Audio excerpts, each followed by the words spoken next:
Hey, vous écoutez la Ligue des Cinévores avec moi, toujours ici, fidèle au poste, Mathieu, votre animateur. Et j'ai toujours mon fidèle compagnon, mon fidèle bras droit, Max. Alors, comment ça va, Max? Ah, ça va bien. Hein? Et toi, Mathieu? Oh, t'as l'air tellement sûr quand tu dis ça, là. Ah, écoute, je dis ça avec plein de joie, plus plein de vie, là. Toi, t'es pas bon acteur, hein? Tantôt, je t'ai fait croire de quoi, puis tu m'as écrit tout ça. Ouais, c'est vrai que j'étais un peu naïf, là. Des fois, quand les émotions viennent me chercher, là. Ah, je sais. Bref, comme t'es toujours aussi spontané, oui, moi, ben, je vais pas payer, écoute, un peu fatigué. Grosse semaine, ouais, beaucoup de travail. T'arrêtes de faire de la coke, c'est ta job. Ouais, ben arrête de m'en vendre. Oh, wow. Mais quel repost! Ok, je te le donne, celle-là. Je te le donne en crise à part de ça. Wow! Tout le monde sait que t'es un ancien dealer, hein? Ah oui, c'est connu. C'est connu, tout le monde le sait. Salut maman, si t'écoutes. Ouais, voilà, celle qui finance notre podcast. Ah, bon. On vient de perdre un peu. financé autre chose avant, mais en tout cas. Ouais, c'est ça, on vient de tout perdre à cause de toi, là. Bon. Bref, cette semaine, on critique un autre film de Ben Stiller parce que la semaine passée, si vous avez écouté notre podcast, on critiquait Tonnerre sur les tropiques. Non, il y a 2 semaines, excusez-moi. On critiquait Tonnerre sur les tropiques. C'est que j'avais hâte de te corriger, là. Ouais, je sais, t'aimes ça. Qui voulez-vous, je peux pas être parfait beaucoup. Et cette semaine, on critique un autre film de Ben Stiller parce que nous, on l'aime beaucoup. Ben Stiller, c'est un grand acteur. Et là, je dis pas ça avec d'ironie, c'est vraiment, je trouve, c'est un bon acteur. C'est pas un énorme acteur, ouais. là. Mais c'est un très bon acteur comique, là. Écoute. Là, c'est pas Jim Carrey, là. Je sais pas si j'ai comparé ces deux-là. Ce serait une bonne question. Ça serait... On reparlera plus tard tantôt dans son Il n'y jeu a de pas rôle. beaucoup d'expressions faciales, Ben Stiller. Ouais, c'est vrai. Je l'aime beaucoup, mais il y a pas. Non, c'est pas sa force, mais Jim Carrey est connu pour ça. Bref, on critique le film La vie rêvée de Walter Mitty. Donc, La vie secrète de Walter Mitty en version québécoise. Parce qu'effectivement, il y a 2 titres en français pour ce film-là. Je sais pas si tu le savais. Quand j'ai regardé le Wikipédia l'autre jour du film, en France, ils ont pas mis le même titre que nous au Québec. Des fois, quand ils traduisent, on a le même. Mais dans ce cas-ci, il y a un petit changement dans la phrase. Mais ils me font rire, les Français. Tu sais, il y a le film Hitman Bodyguard qui Ouais. est sorti avec Ryan Reynolds. Et en France, c'est comment il s'appelle le film? Non? C'est Hitman et Bodyguard. Et Bodyguard. Fait que, ils ont juste acheté un et. Pourquoi? Des fois, en tout cas, c'est spécial comment ils procèdent. Parce que nous, on traduit toujours le plus logiquement possible. Donc, c'est rare qu'on laisse les titres en anglais, à moins que ce soit un film de très peu connu. Ou Mais- sinon, quand c'est vraiment le nom original. Ouais. Tu sais, mettons Assassin's Creed, il l'aurait pas appelé le clan des assassins. Ouais. Ça marchait pas, là. Non, Prince of Persia, ouais, effectivement. Donc, on va parler entre autres du Joker, de Shia LaBeouf et Pinocchio. Et oui, vous avez bien compris, on va parler de Pinocchio parce que Max est un grand fan de ce chef-d'œuvre de notre enfance. Alors, sans plus attendre, on va aller dans les chroniques. Les chroniques. Alors, on est dans les chroniques et on commence toujours, et oui, toujours par ce qu'on a vu et écouté. Cette semaine, ça a été quand même relativement calme pour nous deux. Ouais. Ces temps-ci, c'est quand même pas mal pour moi, mais toi aussi, il y a un ralentissement de ton bord. J'imagine que tu as d'autres hobbies, comme produire de la coke, évidemment. Fait que je travaille, j'ai l'école. Ouais, Manque c'est de temps, là. Ah, je comprends. Bref, qu'est-ce que tu as vu? Ouais, c'était Ça a bon. sorti, Ah, ouais. c'était Je me reprends. Mais qu'est-ce que tu as vu, Max? J'ai écouté Little Evil, ou je pense qu'en français c'est Le Petit Diable sur Netflix. C'est une production originale qui est sortie ce mois-ci. Ok. Écoute, ça passait inaperçu pour vrai. C'est juste parce que j'ai vu une bande-annonce vite à mener sur Facebook. J'ai fait, je vais l'écouter, voir. Ok. Et dans le fond, ça comprend l'acteur, Adam Scott, voyons, je cherchais son nom. Et dans le fond, le film, c'est bizarre comme film, là. Mais dans le fond, le père se marie avec une femme et cette femme-là a un enfant. Et lui devient le père par...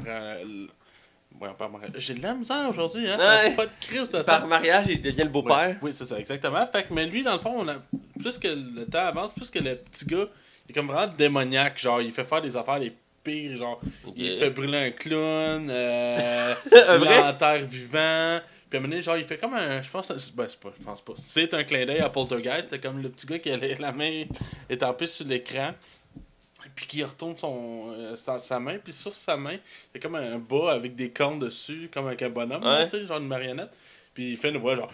Décolle dans ma chambre. Tu sais, c'est un genre de voix-là. Tabarnouche, ok? C'est profond. Ouais, j'ai mal à la gorge en faisant ça. Puis dans le fond, le père va essayer de comprendre qui est cet enfant-là pour... j'allais faire un spoiler, mais ok. En résumé, le film, c'était correct. C'est correct? C'était correct. C'était cheap à des bouts. Il y a des moments que j'ai ri. Il y a des moments que j'ai trouvé ça cheap. Là, T'as ri? Ouais, c'est une comédie. Ah! C'est une comédie noire. J'aurais dû Ouais, préciser, c'est ça, hein. parce que là, j'avais besoin de suivre, là, je comprenais Ouais, pas. c'est pas un film d'horreur, c'est une comédie noire, mais c'est C'est spécial comme film. Mais tu vois que le budget il était vraiment manquant, là.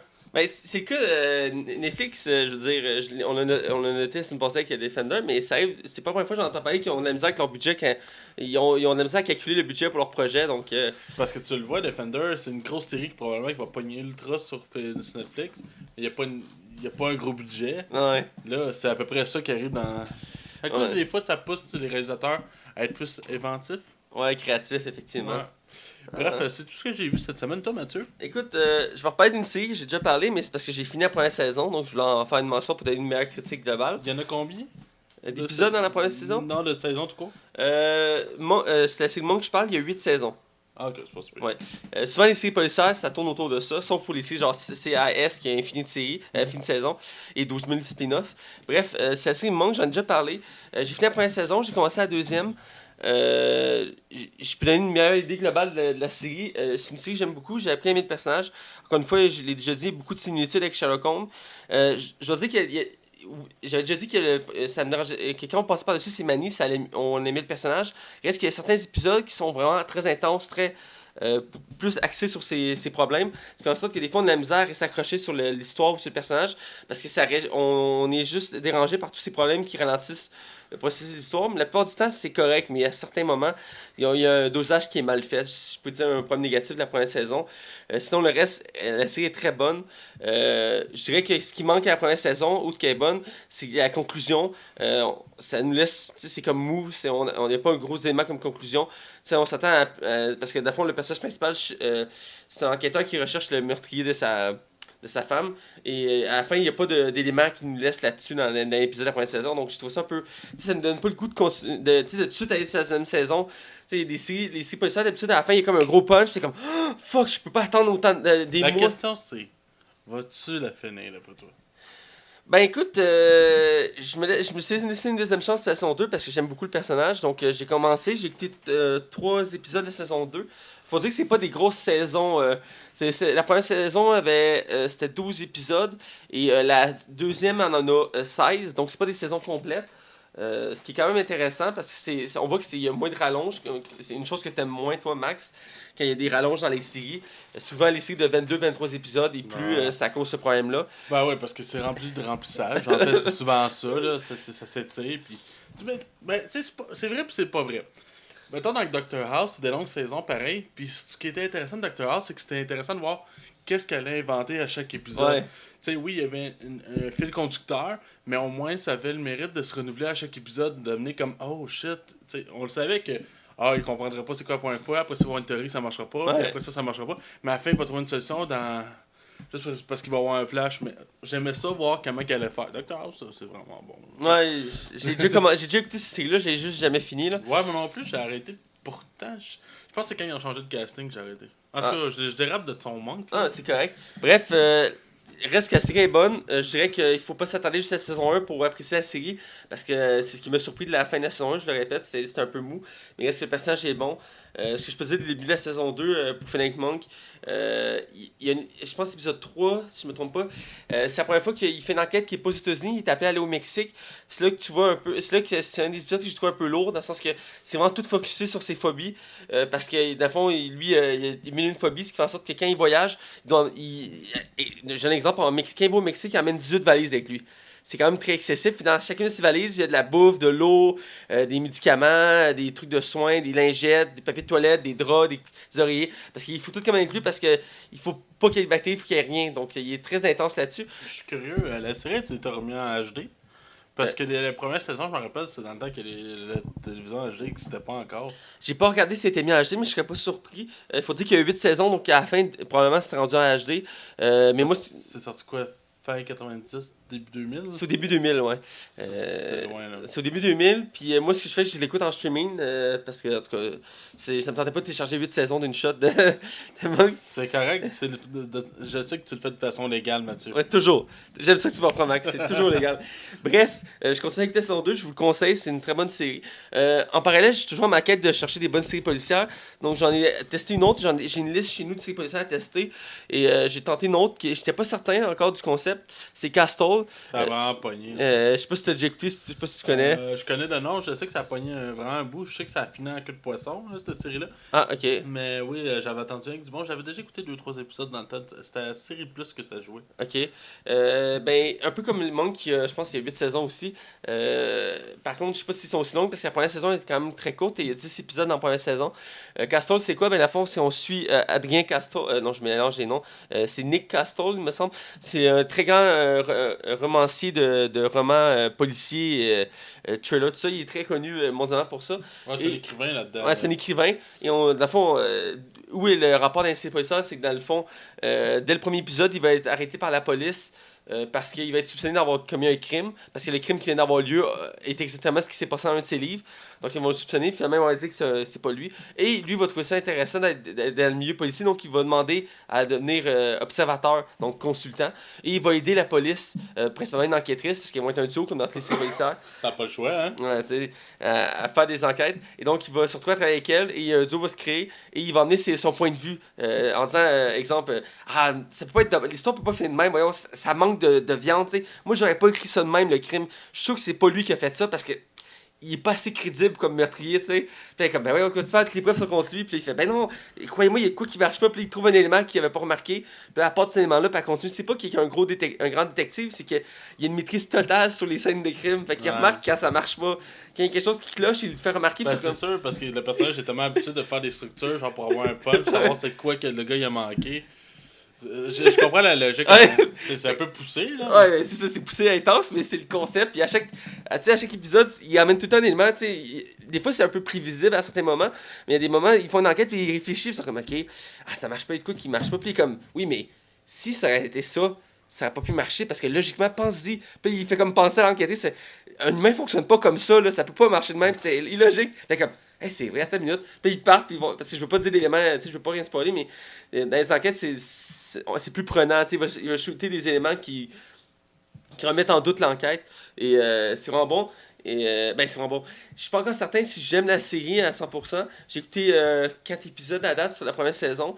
Ou 4 ou 5, je suis plus certain. Le fil contre ça, je suis pas encore très sûr. Parce que dans le sens que lui, il est comme le personnage principal, mais en mettant.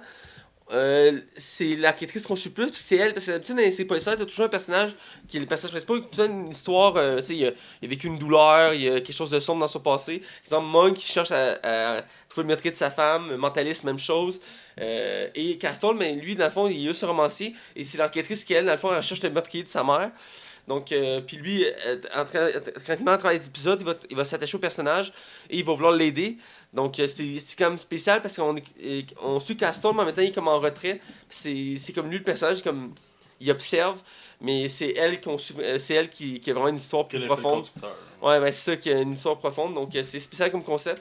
Je trouve ça intéressant, mais je suis pas encore certain, comme je dis, si j'aimais ça. Ben, que je trouve ça intéressant, mais je veux dire.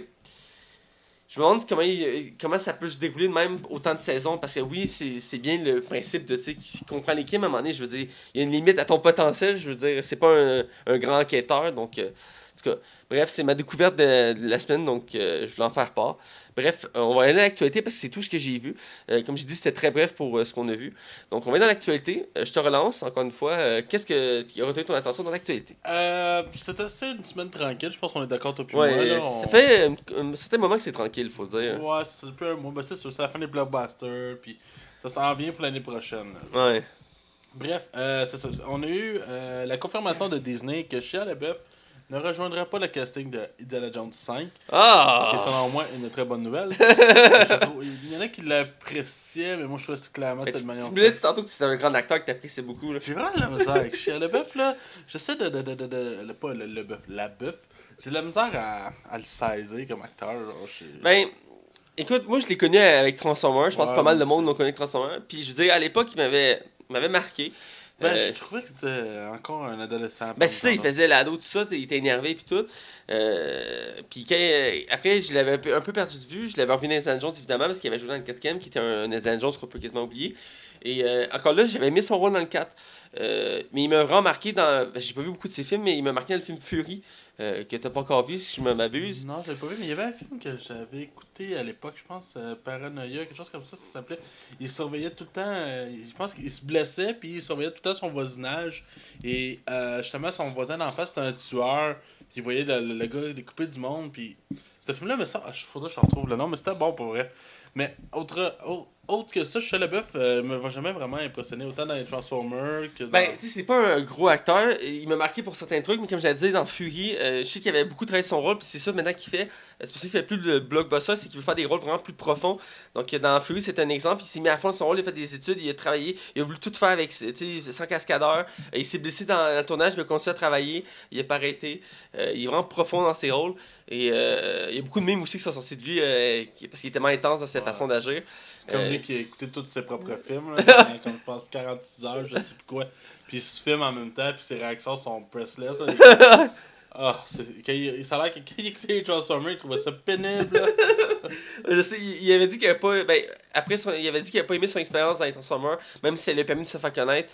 Il avait pas aimé le principe d'une grosse production, tout ça, ça l'avait énervé.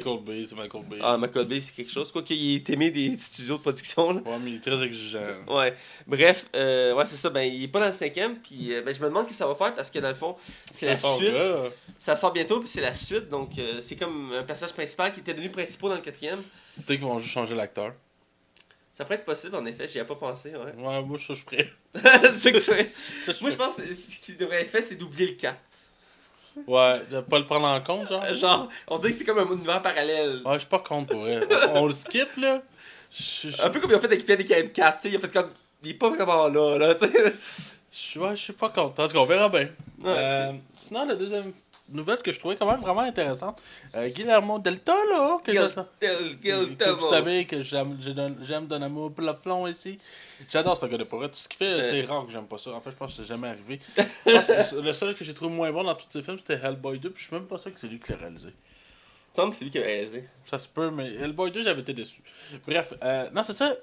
Il y a un film que ça fait 10 ans qu'il travaille dessus. C'est un long projet qui démarre pas, ça traîne la patte, puis officiellement, le projet est mis sur pause. C'est le film Pinocchio qu'il veut réaliser. C'est un film qui va être fait en animation 3D et qui se voulait très loin de ce qu'on connaît des contes de Disney. Genre, on s'en va vraiment dans le dark, triste, déprimant. Puis c'était dans cette zone-là qui s'en allait un peu. Plus fidèle aux contes originels, dans le sens que les contes sont pas. On a l'image que Disney nous reflète des contes joyeux qui chantent. Pis, mais c'est pas le cas tout le temps. Tous les contes ont une morale très sombre. Puis, ouais, très très très sombre. Je pense que c'est quoi c'est la Belle au bois dormant qui se fait violer en fait. Ouais. C'est. Ouais. Puis Alice est sur. Alice, je l'avais lu, elle pleure genre tout le long. Puis tout là. Ouais, puis elle est dans la drogue à cause de. Elle est complètement gelée là. Genre. Bref, c'est ça. Fait que le projet, ça fait longtemps. Et malheureusement, Guillermo del Toro a annoncé cette semaine que le projet est mis sur pause et on sait pas si ça va finir par repartir. Mais, d'autre part, je suis content. Shape of the Water, qui est son nouveau film qui sort la semaine prochaine. C'est un film par rapport à une fille qui est muette. Okay. Puis qui va être confrontée à une créature qui est comme dans un bassin où il y a des expériences scientifiques. Et le film a reçu des critiques monumentalement, là, fou, là. Pendant une semaine, il était, je pense, 97 sur 100 sur Metacritic.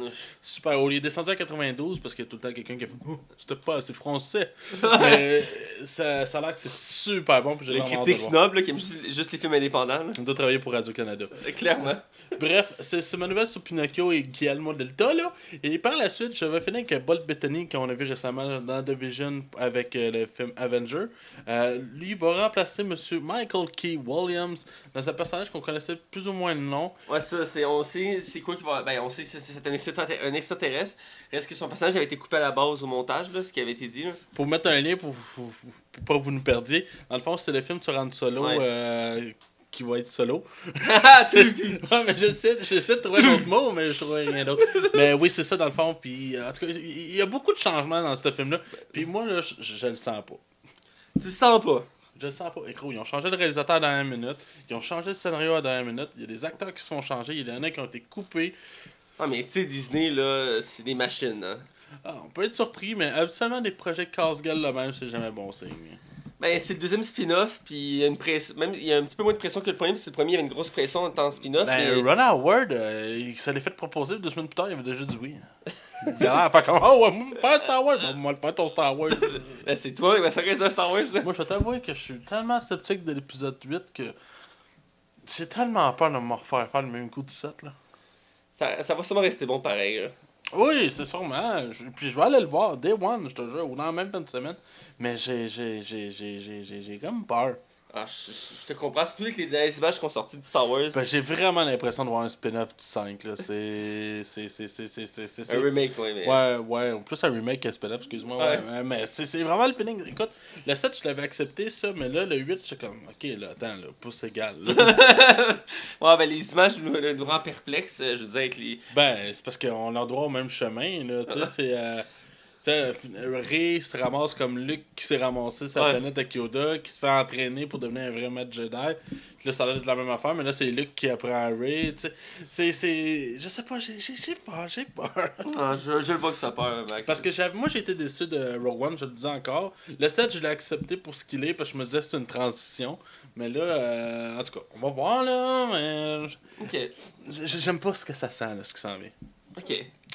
Ça doit être comme un peu comme la Warner Bros, hein, Mathieu? Effectivement, beau relancement. Elle sait, Ici, Max, bel relancement. Commentateur sportif, là. Yes, sir, le gros. Écoute.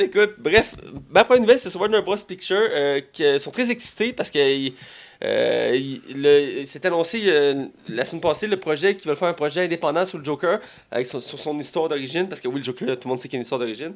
Ouais, c'est cool. Ceux qui connaissent plus ou moins le comics, la base de Joker n'a pas proprement d'origine. Ben, c'est une des forces du personnage, c'est qu'il n'y a pas d'histoire claire. Puis même lui, le personnage, il le dit à quelques reprises, il dit j'ai une histoire à ma tête, mais je suis pas sûr que c'est vraiment ça, parce que je veux dire, comment m'y fier. C'est ce qui rend le personnage intéressant. Ouais. Puis même dans toutes les versions qu'on l'a vu, exemple dans la trilogie de Nolan, le personnage, durant tout le film, est joué par Heath Ledger, paix à lui-même. Heath Ledger. Heath Ledger. Dit à 3 reprises dans le film son histoire, puis à chaque fois, il n'est pas pareil. C'est 3 origines différentes. Puis la dernière fois, il est censé dire une 4e fois, mais Batman le coupe sec pour. C'est ça qui est cool, une de ces scènes-là. Tu sais, quand il prend Rachel puis il met son couteau sur le bord de la bouche. Ouais. À la base, Michael Caine devait faire une réplique pendant ce film-là. Et tu vois clairement Michael Caine se faire mettre de côté. Puis Heath Ledger a improvisé la totalité de la scène. Oh my god. Fait que Michael Caine n'a jamais pu rien dire. Puis ça a été un one-shot. Puis Nolan a fait je le garde. Je trouve ça intéressant, une petite anecdote. Je sais qu'il y a une autre anecdote en rapport, finir la parenthèse. La première scène qu'on voit le Joker arriver dans le loft de Bruce Wayne, puis il rentre, puis il tire. À ce moment-là, Michael Keaton était censé dire vous êtes qui, vous, genre. Ouais, c'est ça, je parle. Ben, tu vois son regard, ben, dans la scène, tu le regardes, tu vois son regard, il est comme. Qu'est-ce qui se passe? il est figé, là. Ou une petite dernière à la fin, quand Heath Ledger le Joker fait sauter l'hôpital. Il se retourne en voyant que l'hôpital ne saute pas, puis il pèse sur le bouton, mais c'est de l'impro, parce que ça aurait dû sauter avant. Fait que lui, il a juste fait comme. Oh, il pèse dessus, fait qu'il il fait de l'impro, puis il embarque dans l'autobus, mais Chris, tu crois tout à la police sur le Joker. Mais il n'y a rien de ça qui était stagé. Écoute, il avait tellement bien ça. Je sais pas ce qu'ils font, hein, parce que là, techniquement, ils faisaient sauter le décor. Qu'est-ce qu'ils font s'il manque? Ben, ils doivent le refaire au complet, ça coûte de l'argent. Ben, j'imagine qu'il doit. Surtout que Christopher Nolan, lui, voulait que tout ce soit vrai. Pas de fond vert. Ça paraît, hein. Ben, il y a quelques petits fonds verts au bout de l'hôpital, mais il a dit qu'il avait mis ça au minimum, mais. Ouais, ben, tu sais que ça aide à l'œuvre, c'est quelque chose, mais quand c'est pour faire l'œuvre, ça. Mais ces genres de scènes-là, c'est souvent des one-shots. Juste pour donner un exemple. Beaucoup de pratique la première trilogie de la momie, la trilogie de la momie de notre époque, dans le fond, parce que dans le fond, c'est un remake. La première scène, il y a une scène qui se passe dans le premier où ils sont dans une bibliothèque, puis toute la bibliothèque s'effondre au complet, puis c'est plein d'étagères. Cette scène-là a été tournée en une prise, parce que ça a pris. Genre, je pense que c'est comme 3 jours à assembler toute la pièce au complet. S'il aurait raté, ça aurait pris 3 jours avant de pouvoir la refaire. Oh, tabarnak. Fait qu'ils l'ont fait en une shot. C'est pour donner l'exemple des fois comment c'est. Wow, hein. Fait que, bref, la nouvelle, c'est que Warner Bros., parce qu'on a divagué un peu, aimerait avoir Leonardo DiCaprio pour faire le Joker. Attends une minute. J'ai une prédiction. Écoute ça. Ça n'arrivera pas. Le Messie a parlé! Je peux me tromper. Mais ça me surprendrait en tabarouette. Une autre prédiction à la Max, parce que Max, c'est clairvoyant. Leonardo a déjà dit dans un qu'il voulait jamais faire de film de super-héros. Je sais pas que Martin Scorsese en arrière. Ouais. Est-ce que Leonardo a le goût d'être associé au Joker? Est-ce que Leonardo essaie de faire plusieurs rôles variés, puis ça serait une raison de faire un rôle varié. Mais je pense qu'il lui il essaie de se dissocier de tout ce qui est film de super-héros totalement, il veut pas en faire. Puis il a l'air d'être très difficile, il choisit ses films. Hein. Il y a plusieurs acteurs qui ont dit qu'ils voulaient pas faire des films de super-héros, puis ils les ont fait finalement, puis ce serait pas impossible. Ouais, mais Leonardo DiCaprio, c'est un cas à part, je trouve. Mais ça m'a surpris, premièrement, quand ils ont dit cet acteur-là, je m'y attendais pas, surtout pour plusieurs choses. La première, son âge. Il veut faire une origin story, mais cet acteur-là est quand même. Ben, il a l'air jeune encore, là. Ouais, tu sais, on s'entend que si tu regardes la Titanic puis aujourd'hui, puis pareil. Ouais, un coup de vieux pareil. Mais reste que s'il veut faire une origin story, il faut que l'acteur soit quand même jeune. Reste qu'il peut prendre deux acteurs, c'est un acteur jeune et un acteur vieux dans le même film. Puis aussi que je sais pas si je le verrais dans ce genre de rôle-là, parce qu'il faut quand même. Ah, il serait bon. Ah ouais? Ah, il serait bon. Leonardo DiCaprio, on dira ce qu'on voudra. C'est un très bon acteur. Ouais, c'est un excellent acteur, mais je sais pas s'il serait bon pour faire un rôle de fou. Je pense que oui, moi. Il a réussi dans Shutter Island. Ouais, c'est vrai. Non, mais ça, je l'ai oublié. C'est pas le même genre, là. Ouais. Mais moi, je pense que oui. Parce que je suis sceptique dans le sens que j'aurais peut-être vu d'autres acteurs pour faire le rôle. Mais, il y a un acteur qui. Ça fait longtemps que j'en parle, qui aimerait ça le voir en Joker. C'est. Excusez-moi, j'aime bien son nom, mais tu vas savoir de qui je parle. William Dafoe. Je pense que c'est lui, mais je veux juste être sûr. C'est le père d'Harry Osborn dans Spider-Man. Oui, c'est William Dafoe. Merci, c'est ça. Ouais, Il y a beaucoup de gens qui en parlent depuis plusieurs années qui aimeraient ça le voir en Joker. Puis il y a plein de artworks qui sont sortis. Puis tu le regardes, puis il y a la gueule, tu sais. Il y a la gueule, puis il a déjà fait des rôles de ce style-là fou. Et c'est le genre d'acteur que je verrais faire le Joker, là. Moi, non. Vois-tu? C'est pas lui que je prendrais, moi. Moi, je prendrais quelqu'un qu'on s'attend pas que ce soit lui, genre. Genre, okay. The Rock. Non, c'est vrai que tu peux mettre The Rock partout. Attends, ok. Pourquoi pas Woody Harrelson? Woody Harrelson. Ouais, Chris, il met une perruque de cheveux. Non, pense-y. Ou ok, d'abord, Matthew McConaughey. Chris, Matthew McConaughey. Pas sûr qu'il serait bon en méchant. Ouais, hein, c'est la brève, là. Et Chris, je suis le Joker. Mais je pense que... Mais quoi que ça pourrait être surprenant, parce que les gens parlent qui aimeraient ça le voir en méchant de Reverse Flash dans le film Flash. Donc, ok, attends, je vois un autre acteur. Bradley Cooper. Qui ça? Bradley Cooper. Ah, Bradley Cooper. Bradley Cooper, je serais curieux. Il a déjà les cheveux en arrière, anyway. Ouais, c'est vrai. Je serais curieux de voir s'il pourrait le faire. Ouais, Bradley Cooper. En tout cas, hein? Vous qui nous écoutez, ouais. Dites-nous en commentaire. On pourrait faire un sondage, je serais pas pire. Ouais, Qui vous voudriez voir comme Joker? C'est on fait ça. Ouais, on fait ça. Ouais, parfait. Bref, c'est pas une nouvelle, donc grand débat encore. C'est pas encore confirmé quel acteur va avoir lieu, mais Warner Bros. Aimerait lui, mais ce genre de projet-là, souvent. C'est casse-gueule. Ouais, c'est casse-gueule, puis il y a 12 000 acteurs qui passent avant qu'il y en ait un qui se décide à faire le rôle. Moi, je prédis que ça va échouer. Le projet aboutira pas. Tu penses? Ils ont l'air très, selon ce que j'ai lu, ils sont très motivés à le faire, puis ils disent que ça va être le premier de plusieurs films qui veulent travailler là-dessus. Je pense que ça va juste être trop compliqué de faire, genre. Non, en tout cas, on verra. Ouais, on verra. Bref, deuxième nouvelle, on reste dans l'univers de DC. C'est un univers en pleine expansion en ce moment. Ah ouais, tout croche. Ils zigzaguent un peu, ils essaient de trouver leur marque. Parce que ouais, le Joker que vous avez entendu ne sera pas lié à l'univers actuel. Pourquoi? Parce que, hein? On a déjà le Joker, c'est Jared Leto qui le fait. Ah ouais. Même si, en tout cas, lui, il a de la misère un peu, là, mais. Toi, bon, moi. Ouais, il était bon, mais après, c'est quoi? Il était en crise quand le film est sorti. Ah ouais, il a dit carrément en show. Fuck Warner.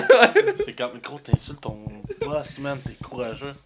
En tout cas, ma deuxième nouvelle, c'est la série Teen Titan. Ben, Titan, tout simplement, pour l'instant. C'est quoi la tune de l'émission déjà? Teen Titan, Teen Titan. Je sais pas, j'ai juste la série récente, mais dégueulasse. C'est Teen Titan Go, là. Ah, non, c'est bon. Elle est dégueulasse. Bref, l'ancienne série était super bonne, elle me manque, cette série-là. C'était bon, hein. Il y a genre, je pense, 3 saisons. C'est un vrai TV que ça jouait. Il me semble que ouais. En tout cas, c'était bon.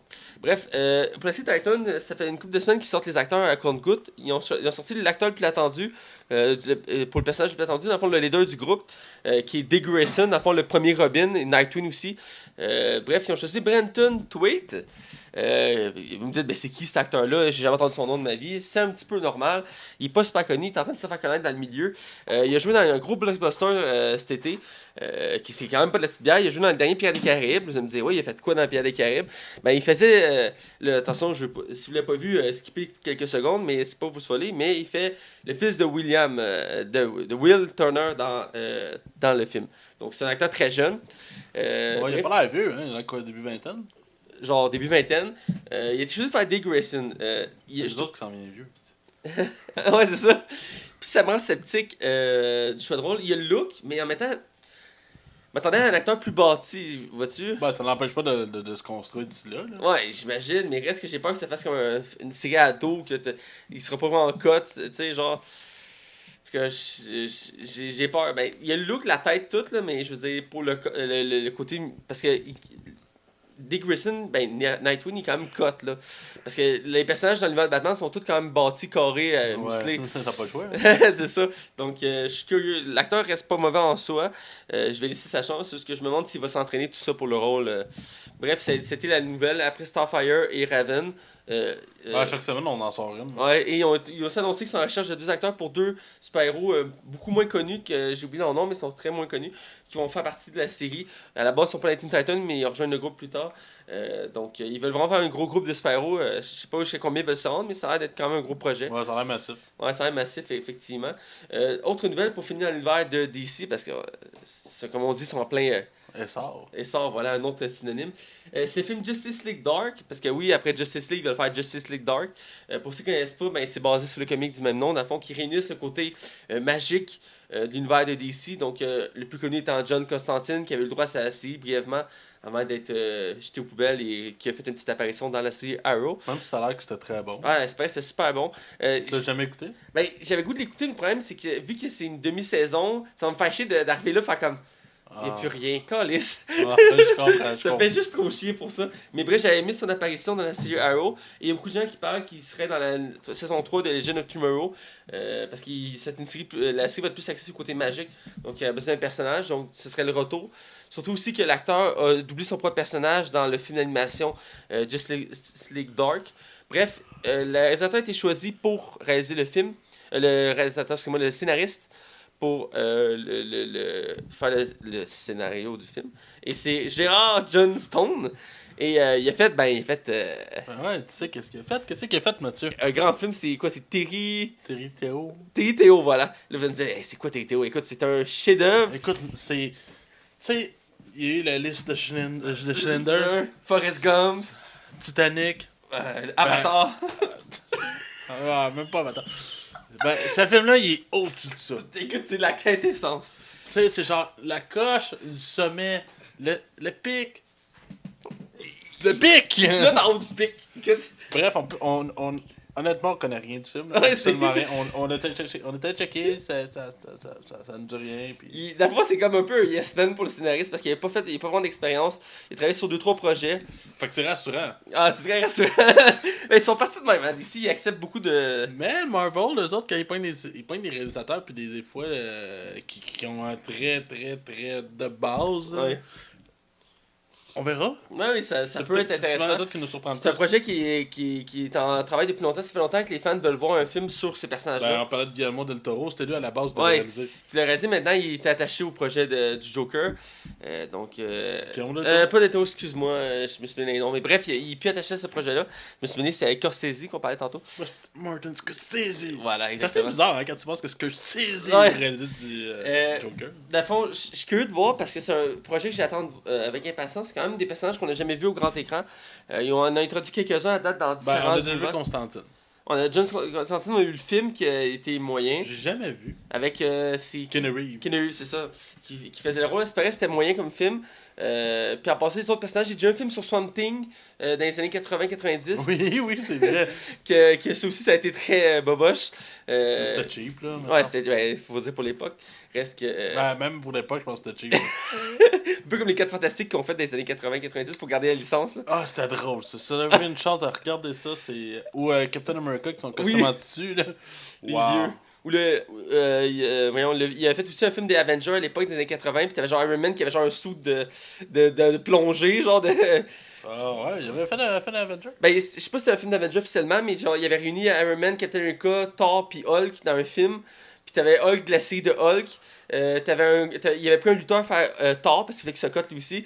Puis Iron Man, c'est genre un gars qui avait une espèce de soude de plongée rouge. Puis Captain America, il était en tissu avec un bouclier genre en bois. Là. C'est vraiment cheap. Puis il y a plusieurs images qu'on sait plus sur Facebook. C'est très drôle. Et le seul qui s'en est sorti, c'est lui qui faisait Hulk. Parce que maintenant, il fait la voix de Hulk maintenant dans tout ce qui est Hulk. Bref. Puis il fait tout le temps des caméos. Ouais, il fait tant des caméos. Donc j'attends le projet, voir ce que ça va donner, parce que c'est quelque chose aussi, c'est dans les nombreux projets qu'il a annoncé, qui a beaucoup d'impatience. J'ai hâte de voir les acteurs qu'ils vont choisir, parce que c'est vraiment un gros casting qu'il va avoir. Parce qu'il y a Swamp Thing, John Constantine, Zatanna, Deadman. Ils vont avoir combien de films DC? Je pense qu'ils sont rendus pas loin d'une vingtaine, facile d'annoncer là. Tabarnak! Marvel, non quoi, 5? Par phase, ils en ont annoncé une dizaine par phase.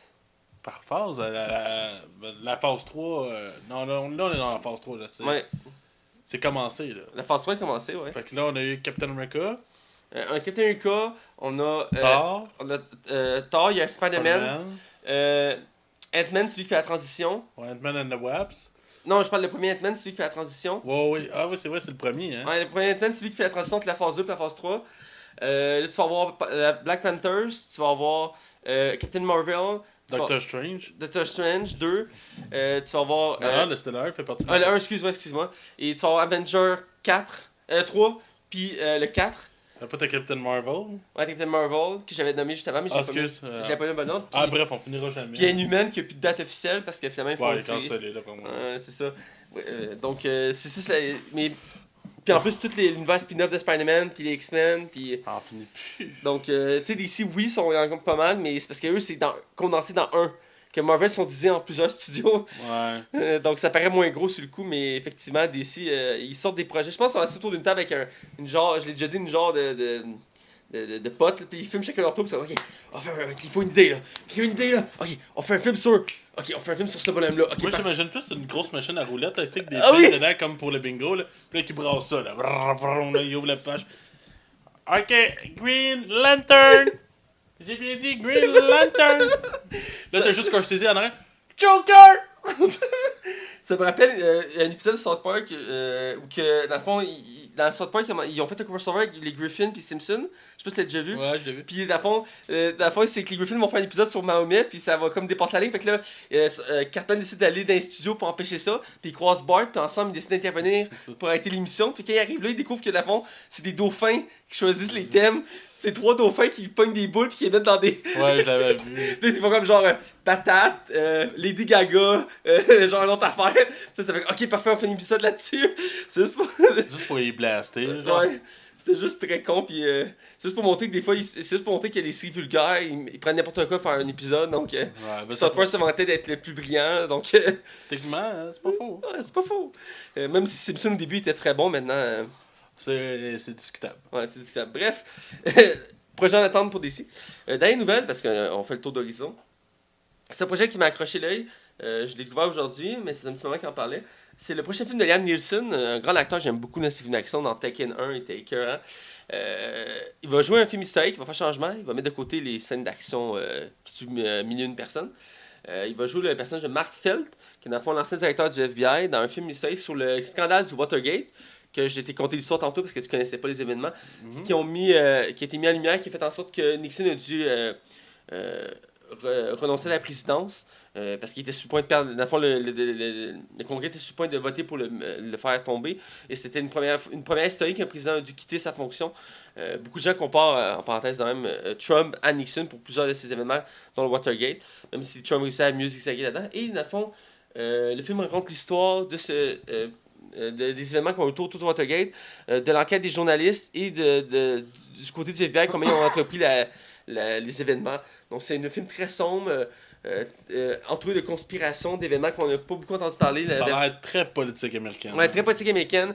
On va voir la vision plus. Parce que ce qui arrive aux États-Unis, c'est qu'à chaque fois qu'il y a un événement qui arrive, les informations sont scellées pendant comme tant d'années, puis après, ils sont ouvertes. Donc, dans ce cas-ci, c'est un peu ça qui est arrivé dans les dernières années. Ils ont sorti des informations sur ce dossier-là, et à partir de là, ils ont pu baser le film et retracer l'histoire officielle. Okay. Donc, c'est pour ça que le film il sort là et non pas avant. J'imagine il doit y avoir eu un livre là-dessus aussi. Là. J'imagine aussi. Bref, ce film a l'air très intéressant. C'est surprenant aussi pour Liam Neeson qui était parti sur une série de films d'action. Donc là, il joue un autre type de rôle. Il avait déjà dit aussi en entrevue qu'il voulait faire moins de films d'action, donc c'est dans sa vague. Ça va faire du bien. Là. Surtout que ces derniers qu'il a fait, c'est un peu très similaire. Le gars tout seul avec son pistolet le soir, qui va dans une place, qui tue 2000 personnes, qui ressort, puis à la John Wick aussi, là. Ouais. Tu sais, là, avec son pistolet tout seul, puis il veut se venger. Là. Je me souviens, il en avait fait un que j'avais trouvé moyen, c'est que c'était un policier, genre, sous, il courait pour un gars à travers la rue, il a tiré, mais il a tué un piéton sans faire exprès, puis c'était genre un enfant. Puis il a quitté la police à cause de ça, puis il est devenu détective. Ah, c'est pas Entre les tombes. Oui, Entre les tombes. C'était poche, ça. C'était genre sa vague de films d'action il y a pas longtemps. Là, Oh, ouais, là, tu te disais, style Liam. En plus, c'était genre une perruque de cheveux longs avec une barbe, là. Ça faisait passer un peu dans la vague de Nicolas Cage qui fait juste des films sombres, qui l'ancien retraité du CIA ou du FBI là, qui tue pas le monde. Il y a toujours le même style de film. Il y en a sorti un autre il y a pas J'aimerais longtemps. ça que Cage revienne, moi. Faudrait qu'il finisse par payer ses dettes, je pense. Chris, il doit combien? Je sais pas. Hey, il en fait des films par contre. Il t'en sort chaque année, il y a 2-3 films, genre. Ah ouais. Bref, un bout. Ben, il y a un nouveau qui vient de sortir au club vidéo, là. Bon.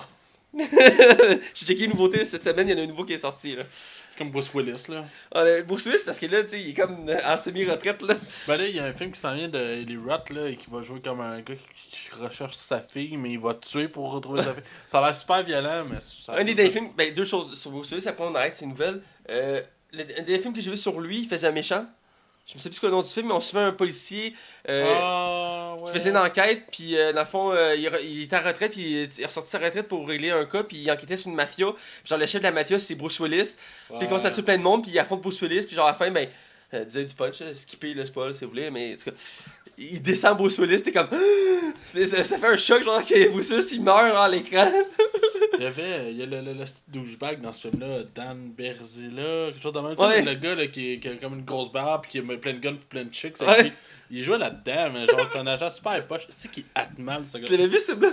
Ouais, il a joué à Super Écran. Ouais, c'est là que je l'ai vu. Là, je l'ai écouté. Je sais pas pourquoi j'ai écouté ça. Moi, j'ai vu Bruce Willis, je me suis dit, l'écouter, là. Hey, Chris. Pas Bruce Willis. Je te dis, son comeback s'en vient. Ouais, puis il a fait un film récemment, c'est un pseudo John Wick. Genre, quelqu'un qui nappe son chien, puis il est en crise, fait qu'il court après ce gars-là pour le descendre. J'ai pas vu le film, mais le résumé, c'est ça, là. Oh, comment?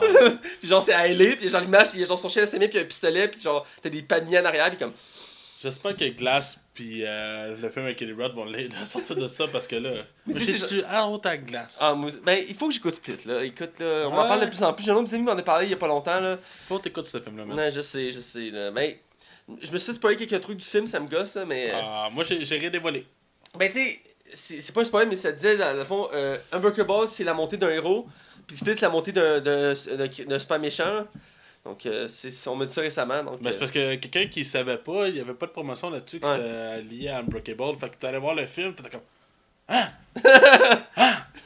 En tout cas, ouais, faut que je vois. Bref, finir l'actualité. Donc, on va aller dans la zone cinéma. avec la chronique la plus irrévérencieuse de Écoute, tout le temps. j'attends avec impatience. Encore une fois, tu m'as pas dit ton sujet, donc je suis curieux d'entendre ça. Bref, on va dans la zone cinéma. Hey Matt, mais qu'est-ce que tu fais? Je suis en train de donner un don à notre Patreon. Mais c'est quoi Patreon? Patreon, c'est un moyen de collecter des dons pour aider notre podcast à s'améliorer. Mais comme quoi? Comme améliorer le son et même avoir un aspect visuel. Alors, je vous invite à aller donner un don à notre page Patreon. Le lien est sur notre page Facebook. Wouhou!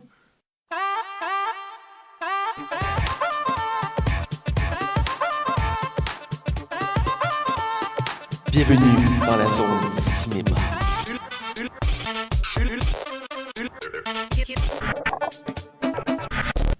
Hey, on est dans la zone cinéma. Et là, Max, tu m'inquiètes.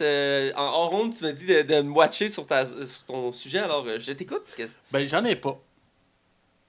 Quoi? Non, c'est vrai, c'est vraiment ça. Non, c'est pas vrai. C'est pas vrai. C'est pas vrai. J'ai Calice. fait peur. Mais pour vrai, je m'en vais sur quelque chose je trouve qu'on n'a jamais touché, même à l'émission en général. Ok. Est-ce que, d'après toi, les films pour ados... Mais attends. Moi, je parle dans le genre American Pie, Hero Trip, tout ça. Est-ce que c'est mort maintenant?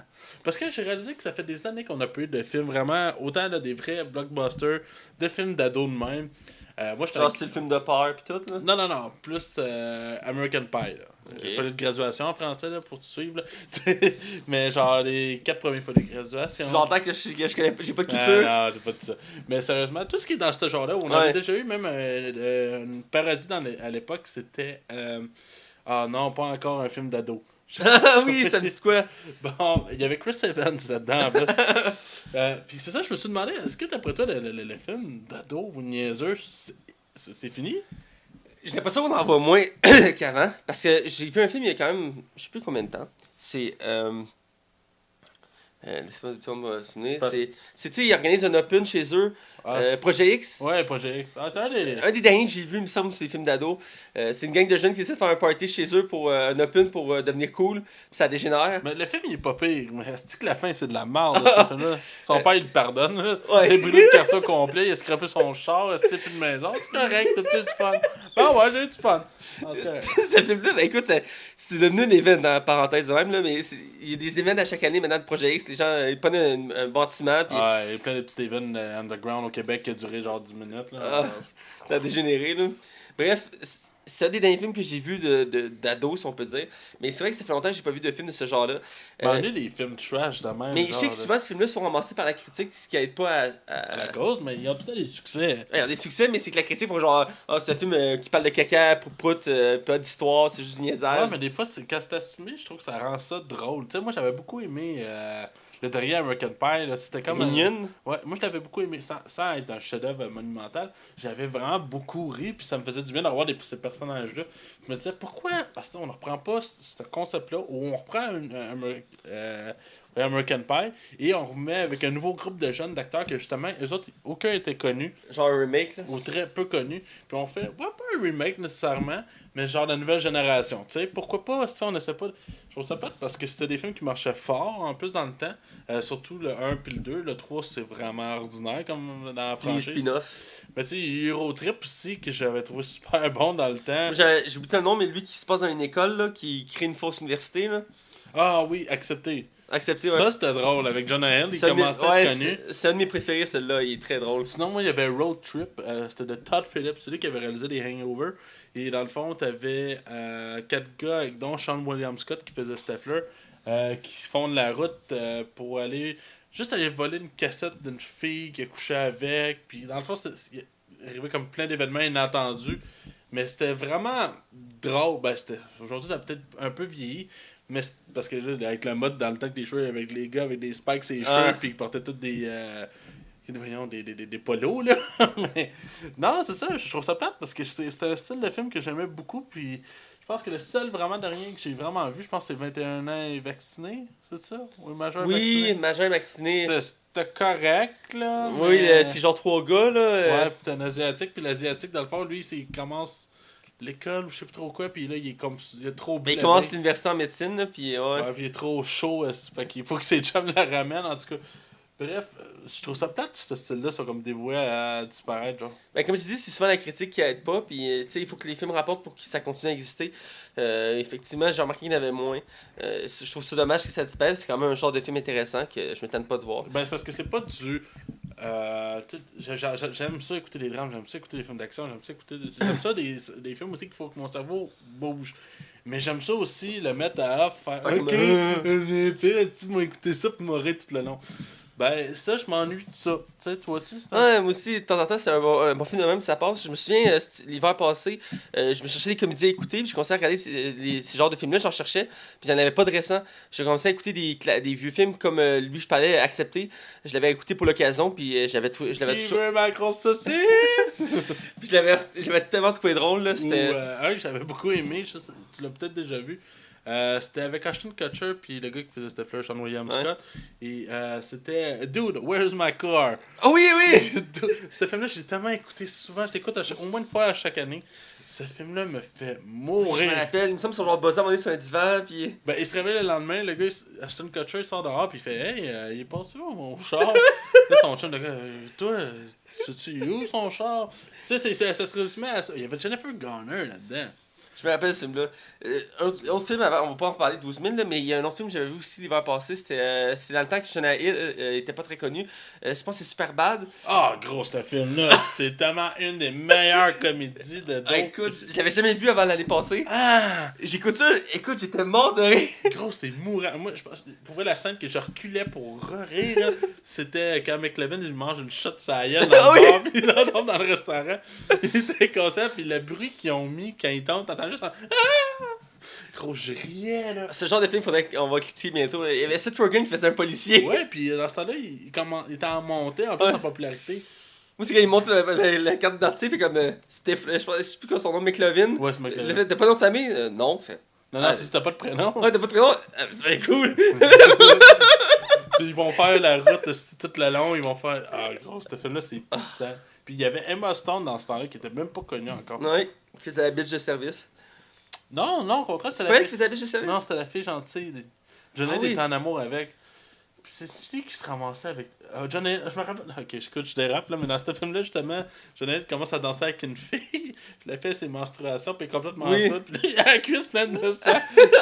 Gros, asti, je riais. Oh, man. Ce genre de film-là, c'est quelque chose qui manque, là. Ouais, on serait dû, me semble. Ouais, c'est quelque chose qu'il faudrait qu'il revienne plus souvent, puis... Tu sais, je sais qu'il y a quelques années, il y a eu le buzz sur le projet X, mais depuis ce temps-là... C'est mort un peu. Ouais. Non, t'as soulevé un point intéressant. Ce serait quelque chose qu'il faudrait revoir. Je sais pas s'il y a eu un mouvement aux États-Unis, quelque chose qui a fait en sorte que ce genre de film-là est moins apparent. Genre, je sais pas, un groupe de religieux qui a fait que bannissez ces films-là! Ouais, d'après moi, s'il n'y a pas d'argent à faire. Ouais, c'est souvent le cas aussi. Parce que c'est rendu. Voyons, les studios, on dirait ces dernières années, qui se concentrent surtout à faire des gros films. Parce que c'est ça qui rapporte le plus, en fait. Ouais. Puis j'ai l'impression que les plus petits films, ben, se font couper un peu les ailes sous les... Ouais. Mais ça, je découvre des petits films plus tard, puis j'ai trouvé quand j'en ai parlé au début du podcast, l'année passée. J'avais écouté un film indépendant, j'avais trouvé super bon, avec Anna Kendrick, puis l'acteur principal, j'ai oublié, mais il a joué dans Iron Man 2. Dans le fond, c'est Mr.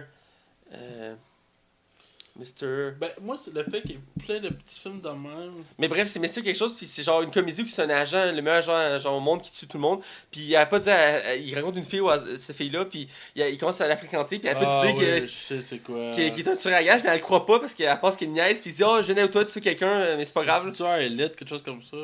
Mais je sais c'est de quoi tu parles, c'est le gars qui jouait l'homme d'affaires dans la Iron Man 2. Ouais, c'est ça. J'ai oublié son nom. Parce que c'est Mr. quelque chose. Il jouait dans Poltergeist récent. Là. Ouais, aussi. Puis c'est un acteur qu'on voit pas beaucoup, puis je le trouve super bon. Puis dans ce film-là, c'est une comédie, mais c'est tellement bon parce que c'est... Je trouvais que ça a l'air plate. Alors moi, j'ai ri. Écoute, je m'attendais pas, puis je veux dire... C'est parce que c'est aussi basé sur des quiproquos pis des malentendus dans la vie de tous les jours. Puis genre, tu sais, il y en a tout le long, puis c'est pas pour ça. Mais à un moment donné, elle dit... il m'a menti tout le long, puis là, sa copine, elle dit, mais non, il a toujours été honnête. Elle fait comme, ah oui, c'est vrai. Il a toujours été honnête, c'est elle qui croyait pas. Et tu sais, c'est des irénies de même. Bref, la scène finale du film, écoute, il faut que tu vois, c'est juste trop écœurant. Vous avez-tu déjà vu un dernier film là, on n'arrête pas de dire ça là. Non, mais c'était le fun. C'était Will Ferrell puis le frère de Owen Wilson qui jouait là-dedans, j'ai oublié son nom. Luke Wilson. Oui, c'est ça, puis c'était des gars qui s'en allaient à l'université. Oui! Puis je pense que Will Ferrell, lui, ça fait juste des années qu'il redoublait, puis il redoublait, puis il redoublait. Puis à un moment donné, je vais juste me rappeler la scène. Les gars, je pense ils s'attachent de la brique, genre après la graine. Puis ils se pitchent, puis c'est juste le gars qui tombe en bas en se faisant tirer à la queue, gros. Je sais pas pourquoi, mais ça me faisait rire. Je me rappelle plus du nom du film. Oui, c'est. En fait, t'as mal expliqué ça. Dans le fond, c'est. Dans le fond, un gars dans le fond, qui sa blonde le laisse.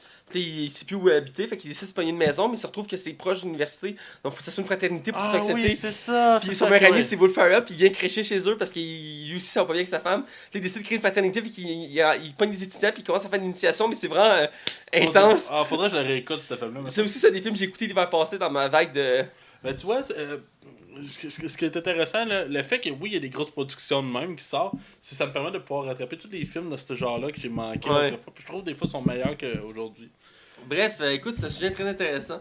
On pourrait commencer à parler de plein de films puis d'en débattre, mais je pense qu'il est temps d'aller dans le vif du sujet et de parler du film qu'on critique cette semaine qui est La vie secrète de Walter Mitty ou La vie rêvée de Walter Mitty selon la version que vous avez entendue.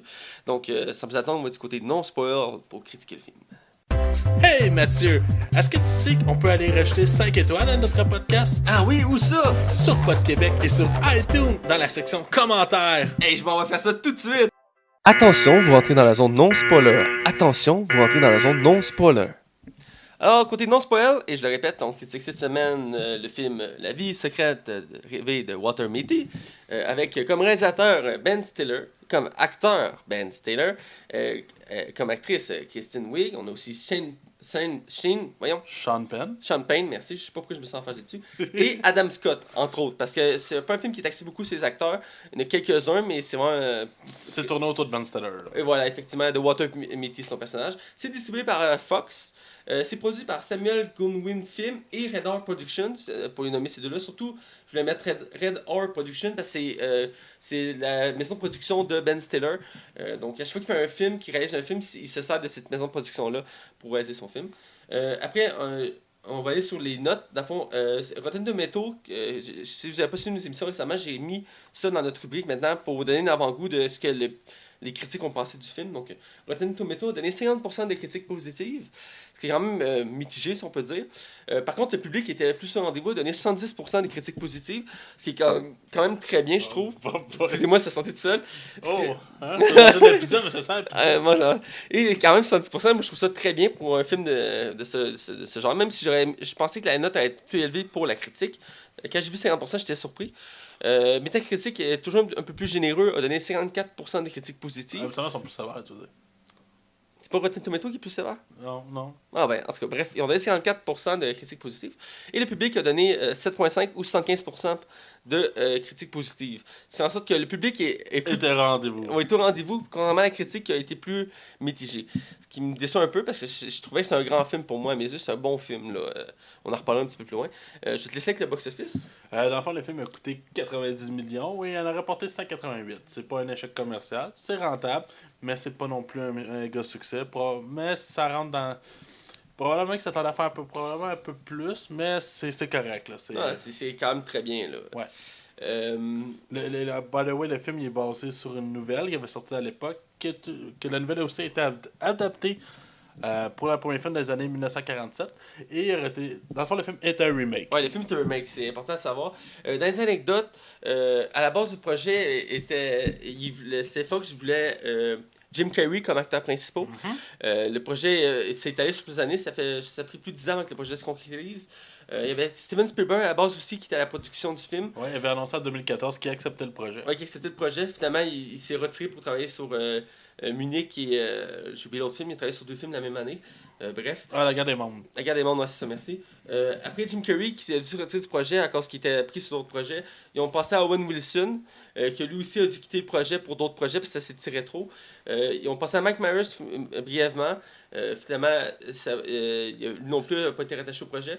Et il y avait Sacha Baron Cohen pour finir. Finalement, il y a des... Oui, que lui était le dernier avant que Ben Stiller reprend les rênes du projet, qui était en train d'un peu disparaître. Quand Ben Stiller a pris le projet, il a décidé de le produire lui aussi, d'où le fait que le film a eu lieu, parce que entre autres, en changeant d'acteur, il y a eu plusieurs réalisateurs qui se sont switchés aussi pour travailler sur le film. Donc c'est un projet qui était de longue haleine pour finalement sortir. Ce que je trouve intéressant, c'est que j'aurais vu Jim Carrey, je le voyais bien faire le rôle. Ouais, plus que les autres, moi. Dans les choix qu'il avait choisi, Jim Carrey, Ben Stiller l'a bien, mais il reste que... ouais. Jim Carrey, dans les choix qu'il y avait à la base... Je l'imagine encore mieux, là. Ouais, c'est ça. Peut-être Owen Wilson aurait peut-être aussi le... Ça aurait pu lui faire du bien, peut-être. Mais les deux autres, je trouve qu'ils auraient pas vraiment fité pour le rôle. Non, je les aurais pas eu. Je sais pas pourquoi ils ont pensé à ça. Surtout Mike Myers, là. Ben, tu sais, c'est un acteur qu'on voit peu. Donc, on voit plus, en fait. Ben, tu sais, les dernières années, il fait son argent avec Shrek, mais... Il a rasé les cheveux blancs au bout, le gars. Ah, j'ai Puis il pas a pris vu. vraiment beaucoup de poids, genre. La dernière fois que je l'ai vu, ben, les deux dernières fois que je l'ai vu, en fait, c'est récent. La première, c'est pour le spécial 40 ans de SNL.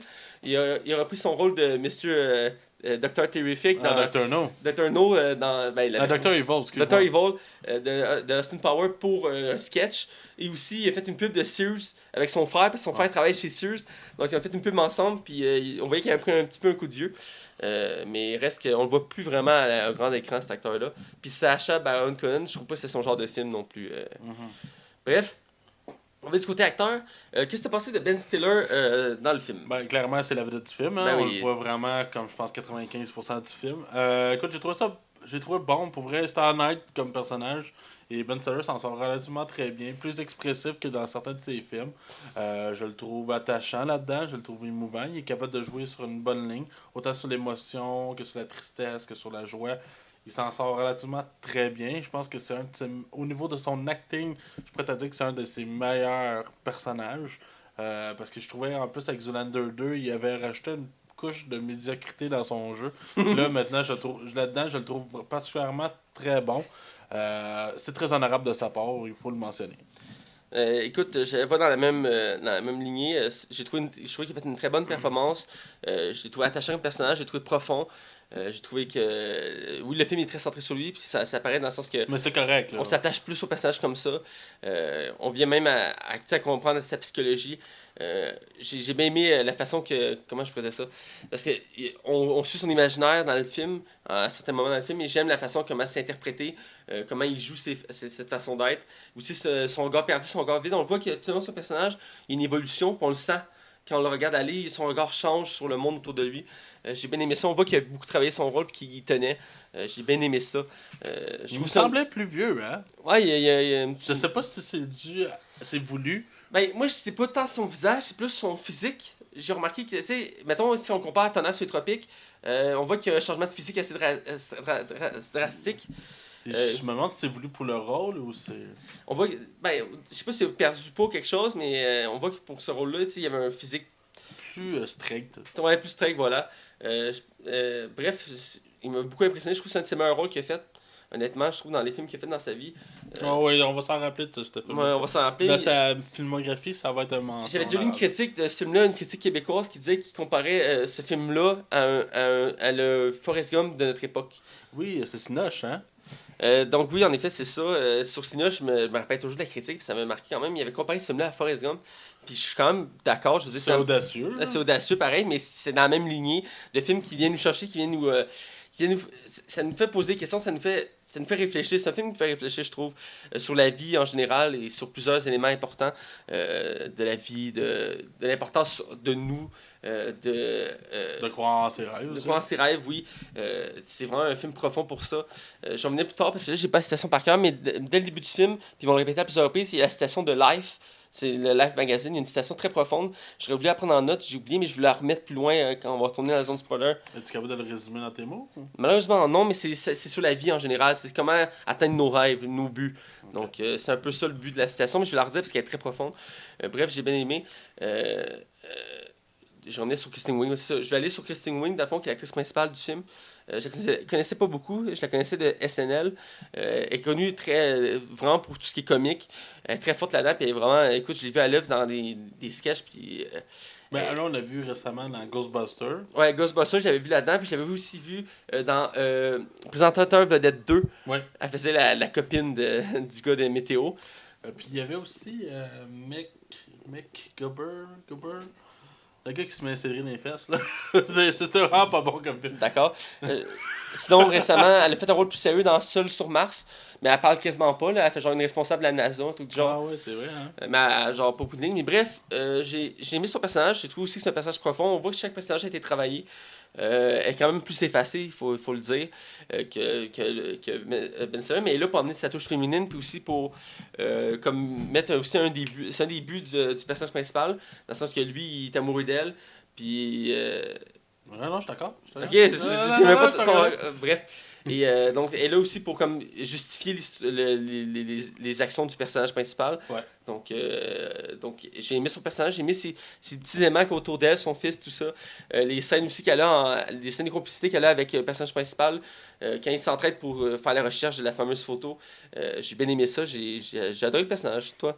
Moi aussi, je l'ai beaucoup aimé. Kristen Wiig, là-dedans, est plus neutre que dans ses autres comédies qu'elle pouvait faire. Ouais, c'est ça. C'est plus humaine, là. Plus humaine, voilà. Ça faisait du bien. Puis je suis content de la voir. Justement, on voyait Seul sur Mars, qui jouait un rôle différent, très mineur. Ouais. Mais tu vois que la fille, elle a beau être une comédienne et être aussi une humoriste, elle est capable de bien jouer. Et ça, je trouvais que c'était rafraîchissant de la voir là-dedans. Tu sais, elle joue la mère de famille monoparentale, mais tu sais, qu'il y a comme un bon fond en quelque part. Puis qui. Tu sais, c'est le genre de personnage que tu peux pas détester dans un film. Ils s'en ressortent tellement bien du lot que tu fais juste les adorer, c'est automatique. C'est des personnages très attachants.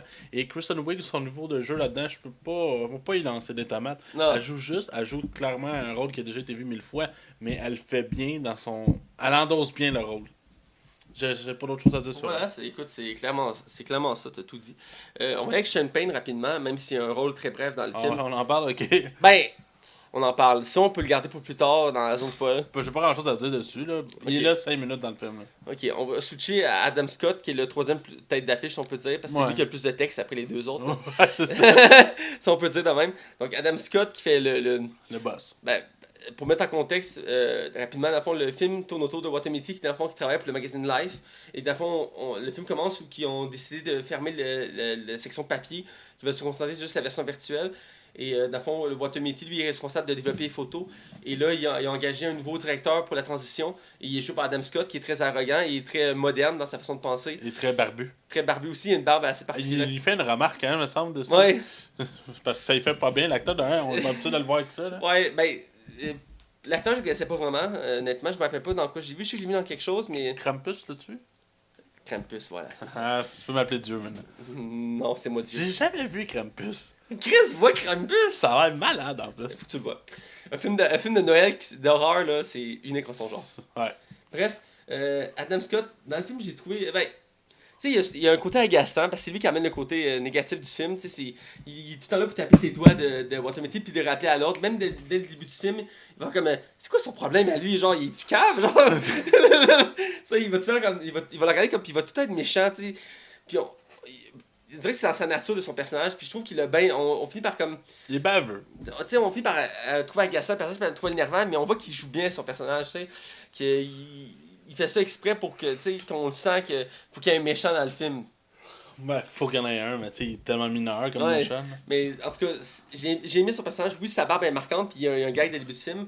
Reste que ça fait partie de son personnage, puis je pense que c'était voulu un peu pour faire comme un personnage plus autoritaire. Mais t'as-tu remarqué la remarque à la barbe? Après ça, tous les employés en ont une. Non, j'ai pas remarqué. Tu sais, c'est pas un spoiler, quand Ben Stiller se ramasse dans une conférence, dans une certaine partie du film, tous les employés ont la même barbe maintenant. T'as fait, hein? J'ai pas remarqué. Ah, bon, la prochaine fois que tu l'écouteras, Ouais. tu remarqueras. Toi, qu'est-ce que t'as pensé? Il y a vraiment une phase de gars baveux. L'acteur, Ouais. je l'aime bien, il commence à faire sa marque de plus en plus. Il était dans justement le Little Evil que je parlais au début de l'émission. Et non, c'est ça, mais est-ce que la barbe, ça il fait pas bien, là? C'est cependant. Mais non, c'est ça, mais tu sais, il joue un rôle comme c'est l'équivalent de David Hasselhoff dans le clic, là, tu sais, là. Ouais. Baveux, irrévérencieux, Arrogant. puis très but de lui-même. Écoute, c'est pas un rôle que je pense que ça doit pas être le plus gros acting qu'il te demandait pour faire ça, mais c'est bien, là. Tu sais, Adam Scott s'en sort relativement très bien. Ouais, ça sort très bien. Mais il est quoi, 20 minutes dans le film? Je dirais un petit peu plus que ça, là, mais ouais. Ouah, pas vraiment. Parce qu'il est là pas mal au début, puis pas mal à la fin. À la fin, il est là comme 5 minutes. Dans la ruelle, puis... En tout cas, bref, je vais pas dévoiler le Ouais. punch. Mais ouais, en tout cas, bref, il est pas là beaucoup dans le film, il est quand même là une partie du film. Pour revenir au film, qu'est-ce que tu pensé en général du film? Écoute, c'est pas... Ouais, vas-y. C'est pas... T'allais dire quoi, là, Timothée? Ben, c'est pour ça que j'avais fait un mini résumé du film, mais je pense que oui, je l'ai fait résumé tantôt. Je sais plus. Bref, pour remettre en contexte, le film de Walter Mitty tourne autour du personnage Walter Mitty, qui est un homme qui travaille chez Life Magazine et qui est développeur de photos, et qui, lui, il a toujours une vie normale, straight, et il a une grande imagination, mais il a toujours eu peur de laisser son imagination sortir. Et le début du film va être obligé de le pousser à sortir son imaginaire dans la vie réelle pour l'aider à réussir sa quête dans le film. Et donc, c'est autour de ça, d'une quête initiatique, dans le fond, là. C'est bon. Ben ouais, je pense que tu l'avais pas fait. Vas-y. Ok, moi j'ai beaucoup aimé le film, sans considérer. C'est pas le film de l'année non plus, là, mais j'ai apprécié beaucoup. Je trouvais qu'il y avait un bon fond, un beau message. Il y avait un travail. Au niveau des effets spéciaux, on va le donner, c'était quand même relativement très beau. Je trouvais que ça faisait du bien comme film. C'est pas nécessairement c'est pas. Comment je pourrais dire, c'est pas, mettons, Bruce le Tout-Puissant. Mettons, tu sais, Bruce le Tout-Puissant, il y avait vraiment une morale à la fin, puis, ou même Forrest Gump, mais je trouvais que ça s'en sortait relativement très bien, puis le fond était beau. Très lent comme film, par exemple, on peut le donner. C'est pas un film qui se précipite pour te montrer plein d'images au fur et à mesure. Ils prennent le temps vraiment de conter l'histoire. Puis comme je vous dis, Ben Stiller là-dedans, c'est une de ses meilleures performances de sa carrière, je suis prêt à le dire. Ouais. Et non, c'est un film que j'apprécie beaucoup. Et toi? J'ai beaucoup aimé le film. C'était une découverte pour moi. Je veux dire, Ben Stiller, c'est un acteur comique que je connais, mais je veux dire, il m'a jamais laissé moi une grosse impression dans les films qu'il jouait. Tu sais, il m'avait marqué pour certains rôles, mais pas à temps pour me dire que c'est un acteur que j'aimerais ça écouter un film pour le voir. Donc, quand j'ai vu ce film-là, ben, il m'a prouvé qu'il était un très bon acteur. Le film en soi je trouve que c'est un très très bon film. Autant la direction artistique le Ben Stiller a insisté pour que tous les décors soient des vrais.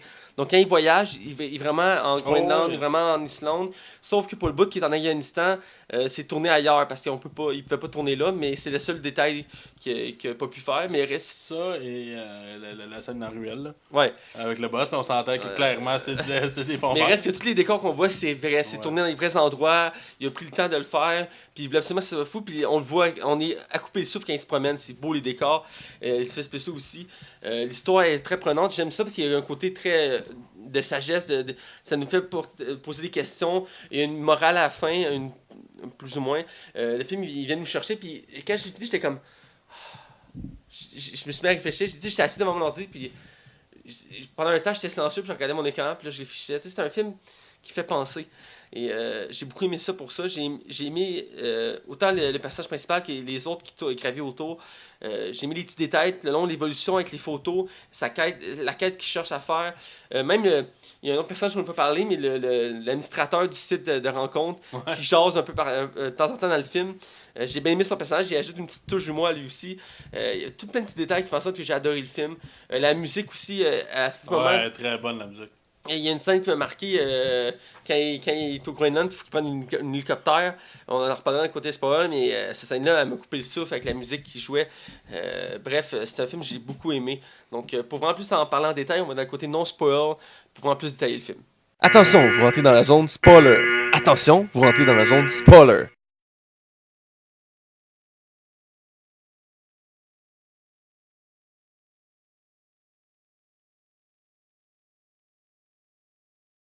Alors, on est du côté spoiler pour parler en détail du film qu'on critique cette semaine, qui est le film La vie secrète rêvée de Walter Mitty, avec le très bon Ben Stiller en tête d'affiche. Alors, on va partir là-dessus. Écoute, moi, la première scène qui m'a marqué, mais en fait, le film, ce qui est intéressant dès le début du film, c'est que on s'attend pas à tomber dans l'imaginaire du personnage, parce qu'on le sait au début, il y a une vie ordinaire, et de temps en temps, il y a des absences. Ouais. Puis là, c'est pas introduit, il est assis, puis là, ça part. T'as une scène d'action, puis la première qui est marquante, c'est quand il est assis à la gare, il attend le train, le train, et là, il pense sur cette rencontre, puis la fille qui est intéressée, puis là, il sait qu'elle a un chien à trois pattes, puis tout ça, fait que là, il se retourne, puis il y a un incendie, puis par effet, il saute, passe par travers la fenêtre, sauve le... Un peu comme un Spider-Man. Genre un Spider-Man, il sort du bâtiment avec le chien, il donne le chien, comme de fait, la fille est là, tu sais, la fille qui aime. Il donne le chien, puis il dit, en même temps, j'ai eu le temps de faire une prothèse pour sa patte, puis il met la prothèse. T'es comme, what the fuck? Puis là, ça sonne, puis il reprend. Là, tu vois, on revient qui était assis. Puis comme, voyons. T'es comme, ah, ok, c'était dans son imaginaire. Puis ça surprend ces scènes-là, puis il y en a plusieurs pendant le film. Ben, je te dirais que ce qui était bizarre de ces scènes-là, le fait que s'il s'enclenche comme tout seul, fait que il n'y a comme pas de transition, c'est qu'à un moment donné, le film, quand il décide de prendre les vraies décisions, quand il décide de prendre l'avion, au début, je me dis, bon, il est en train de rêver. Puis non, dans le fond, il est en train de le faire. Puis je pense que c'est voulu, en ce qui passe, c'était vraiment pour montrer que le personnage avait une évolution constante. Puis écoute, c'est au début aussi la scène justement avec le boss qui est en tabarnak après lui, puis ils finissent par se battre dans la rue en suivant des. Ils sont dans un ascenseur, puis ils s'assignent pour un jouet, puis là, ils passent à travers l'ascenseur, ils tombent en bas du bâtiment. C'est irréaliste comme scène, là. Ouais, tu te doutes bien que c'est pas vrai. Puis écoute, ils se battent, puis ils sont comme ils font du ski, puis du snow sur l'asphalte. Ouais, c'est super bizarre, mais c'est super cool, là, comme ça. Écoute, c'est épique comme scène d'action. C'est bien fait, pour vrai, faut que je le donne, là. Ah, c'est vraiment bien fait, là. C'est surprenant, mais bien fait. On parlait du boss. Dès le début, il est très arrogant. Il arrive, puis il se fait comme, t'es qui toi? Puis il fait comme, moi. C'est le gars qui crée les photos. Puis excuse-moi, qu'est-ce que tu disais, là? T'étais tellement pas intéressant que j'ai perdu la conversation. Puis là, il est redit, puis comme, ok, là. Puis une des scènes aussi au début, dans son imaginaire, il le regarde, puis il dit, ouais, parce que la dernière fois, j'ai vu quelqu'un avec une barbe, c'était Gandalf, puis ça lui, ça lui faisait bien au moins. Puis tout le monde part arrive, comme, puis lui, il sort pas bien, puis là, il s'en revient arrêter, comme, allô? Allô, puis comme il tape sur la tête, comme allô, il fait comme c'est souvent dans mes absences, il fait ouais. C'est tout le même au début. Ou la première fois qu'on voit la fille, la deuxième fois qu'on voit la fille qui l'intéresse, il la regarde, puis il jase avec une amie, puis là, il la regarde, puis il s'imagine juste, Puis tu vois, comme, il y a un mur éclate, puis genre, il sort d'une montagne de neige, il est comme plein de neige, il fait bonjour, je viens d'escalader une montagne, comment allez-vous? Il est comme, oh mon dieu, j'ai toujours rêvé de rencontrer un homme qui aime faire l'aventure, puis tout ça. Ben, il y a un des clins d'œil, c'est lui, c'est Benjamin Burton, là. Oui. Qui, lui, c'est bizarre comme ça. Lui, il devient comme. J'ai jamais vu le film original, là, Benjamin Burton, mais oui. qui devient comme vieux, mais jeune, genre. Fait qu'il devient un bébé vieux. C'est vraiment fucké. Puis les effets spéciaux de la face de Ben Stiller là-dedans sont comme. Ah, sont creep à la limite. Ouais. Mais il réussit à être touchant pareil. Parce qu'il s'éteint à la fin. Mais ça finit. En tout cas, c'est vraiment bizarre comme ça. J'ai pas tout compris pourquoi, là. Mais... c'est spécial comme scène. C'est troublant. C'est dans son imaginaire, mais c'est genre, il dit à la fille on va s'aimer, mais il faut que je t'avertisse, j'ai la maladie des baptêmes bottom, mais à l'envers. Ouais. Là, comme, ok, c'est correct, on va vivre jusqu'au bout de notre amour. Puis, comme, what the fuck? Ça sort d'où cette idée-là? Là? Puis je suis sûr que ça va être. Je veux dire, ça a été ajouté par Benson, dans le sens que le film original date de 1947. On s'entend que. Ben, je sais pas si Benjamin Burton tiré de quelque chose. Je connais pas ça. Ah, tu m'en doutes, là. Ouais. Faudrait checker. Mais bref. Le film est très bon. Ouais. Il y a une autre scène qui m'a marqué, c'est quand il décide de comme se mettre en action, il court pour sortir du bâtiment et t'as comme toutes les Les cadres. affiches, ouais. C'est comme toutes les affiches épiques, à la fin t'as juste lui en astronaute. Ouais, c'est ça. C'est spécial. Mais le film, c'est là qu'il prend peut-être un peu plus de lenteur, justement, quand il s'en va. Là, il arrive là-bas. Je pense que c'était pas Groenland, c'est en Irlande. C'est-tu Irlande? Il va en Groenland, puis après c'est en Islande. C'est pas l'inverse, il va pas en Islande Non, avant, puis après. c'est Groenland en premier. T'es sûr? Il va à l'aéroport, il va Ok, ça se peut même bien. Mais c'est ça, justement, c'est là que le film prend un peu de lenteur quand il arrive au bar, puis il rencontre un gars finalement qui connaît Sean Penn là-dedans. Ouais. Puis, non, c'est ça. Parce que Sean Penn, dans le film, c'est le photographe. Là. Ouais, c'est ça. Puis le gars, il pogne le micro, puis il dit ah ouais, je chante. Et là, non, je chanterai pas. Non, je chante. Puis finalement, réaliser que le doigt du barman, pas du barman, du client, qui est sous, dans le fond, il y a une bague et le photographe Sean Penn a pris la photo de ce doigt-là. Ce qui va lui permettre en plus de pouvoir avancer dans son. Parce que c'est comme une enquête en quelque part aussi. Là. Ouais, parce que dans le fond, l'intrigue, c'est que. Il reçoit les dernières photos du photographe, puis il doit faire la dernière magazine. Et là, il dit prends la 25, c'est la quintessence de la vie. Il dit oh my god, il développe des photos, puis il en manque. Puis il commence à fuiquer, puis il cherche partout. Puis c'est là que le boss commence à le taper. C'est là, comme, où la photo? Ben, il fait, je suis occupé, je suis en train de la ranger. Là, il fait, ok. Prochaine fois qu'on se voit, tu me la montres. Là. Il fait, ouais. Là, il fait, là, tu me la montres-tu? Il fait, dans mon bain d'arrêt, là, je suis en train de la faire marier. Il fait, ok, prochaine fois, tu me la montres. Là. Parce qu'il a jamais perdu une photo. Ouais, ça, il capote. Il dit, j'ai fait plus de milliers de photos, puis je l'avais perdu. Puis il dit, j'ai pas le choix, faut que je le retrouve, ce gars-là. Mais ce gars-là, c'est genre le photographe aventurieux qu'on voit jamais parce qu'il est tout le temps parti à l'étranger. Fait que là, ils doivent courir après. Mais dans le fond, il a fait la photo dans son portefeuille depuis le début. Ah, mais ça peut le punch du film à la fin, c'est qu'il disait, la photo, tu l'as. Il dit, t'es assis. Parce que si on va à la fin du film, il le retrouve en Afghanistan en train de prendre des photos. Puis il dit, écoute, j'ai perdu ton truc 25. Il dit, t'es assis dessus. Il est comme, comment ça, je suis assis dessus? Il dit, dans le portefeuille. Dans le portefeuille. Il dit, dans le portefeuille, je t'ai donné. Il dit, quoi? Il dit, mais j'allais jeter le portefeuille. Ouais. Comment ça, t'as jeté mon portefeuille? C'est un peu vexant, là. Ouais, c'est pas ça que je voulais faire, là. Il fait, pourquoi tu sais de le portefeuille? Mais il dit, c'était pour la mettre en lieu sûr, là. La scène, justement, qui doit sauter de l'hélicoptère au bateau, celle-là, je me suis dit, c'est encore une absence. Mais non, il saute vraiment dans l'eau. Puis il l'a vraiment fait, c'est vraiment lui qui l'a fait. Puis il a dit qu'il a trouvé ça terrifiant parce que pendant 2 minutes, il était tout seul en plein milieu de la mer Atlantique, en train de geler. Puis c'est une vraie scène, c'est tourné dans la vraie mer, tout ça, lui il voulait des vrais décors. Puis le temps que les bateaux reviennent, parce que c'est un paddle qui le filmait, parce qu'il devait reprendre son élan, pendant 2 minutes il était tout seul, puis il voyait rien, il fallait juste de l'eau. Puis il disait qu'il avait cru, qu'il avait peur, pendant un essai, il pensait qu'il allait mourir tout seul dans l'eau, genre. Ah ouais. Ouais. Oh ouais, je savais pas cette anecdote-là. Ouais, c'est une des anecdotes du film, il s'est vraiment venu le chercher, là. Fait que le gars, quand dans le film, il y a vraiment la chienne. Ouais, il y avait la chienne, il s'est vraiment cherché, là. Écoute. Il saute-tu vraiment de l'hélicoptère? Oui, c'est vraiment lui qui a sauté dans l'eau. Wow! Il voulait vraiment le faire pis tout, pis écoute, il a sauté dans l'eau. Pis... Ça donne une super belle scène parce que tu vois qu'il échappe le colis dans le fond de l'eau. Ouais. C'est drôle parce que c'est les pistes de la radio, puis il va appeler la radio, puis finalement il n'y a plus de radio. mais non, c'est ça, crème. Puis avec le requin qui est là autour de lui. L'autre il fait non, tu vas voir, c'est des marsouins, des marsouins, stresse-toi pas. Il voit le requin qui sort, qui me rit pour le monde. Fait Chris, pas un marsouin! Fait ouais, c'est un requin! Non, mais vous avez raison, c'est un requin! Moi, c'est après quand il décide il doit aller en Islande parce que la fois il est parti en Islande, puis il va en Islande. Puis le décor là-bas, moi, déjà Groenland, je trouvais ça beau, beau, mais en Islande, c'était à couper le souffle. Quand il passe sa course en vélo, puis après en skate, écoute, ça me donne le goût d'aller en Islande, c'est magnifique, là. Il traverse, puis tu le vois, il avance, puis il glisse, puis... c'est beau. Ouais. Puis là, il va à un hôtel, là, Ça a-tu l'air cool de faire du skate ou qu'il fait? Hein? Ah, mais ça... Il fait du longboard, genre dans des grosses routes en pente, ça a l'air super. Hey, c'est magnifique, puis la scène où il va en ville, puis il y a personne, tout le monde pas en courant, puis comme, voyons, qu'est-ce qui se passe, puis là, là-bas... Il y a un volcan qui se déclare, là. Puis là, écoute, c'est une belle... Ça, c'est effet spéciaux, mais il y a une belle explosion de volcan, puis là, t'as une panique où tu penses qu'il va s'engloutir.